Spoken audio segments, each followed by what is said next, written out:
Like millions of people worldwide, my family has been affected by dementia.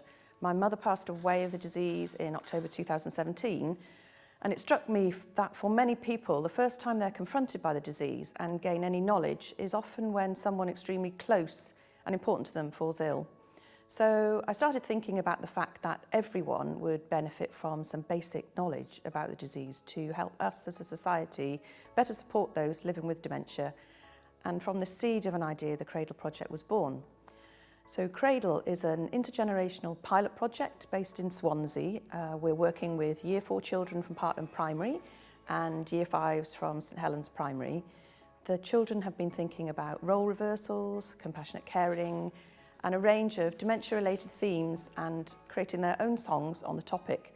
As part of the project, they're also having some dementia awareness training with the Alzheimer's Society and are getting together with people in the early stages of the disease, playing games, doing artwork, with a view to putting a face to the disease. In the meantime, our Cradle choir's been meeting. The choir is made up of adults living with the disease or who have previously had direct experience of it. We get together to sing a range of popular songs, all of which are thematically linked in some way to the overall project themes. Singers are also chatting to our project writer about their own childhood experiences, which will form the basis of more songs to be performed by WNO singers and players. So Cradle ends with a great coming together in July, where all the participants will share the creative work and life experiences across the generations and sing together.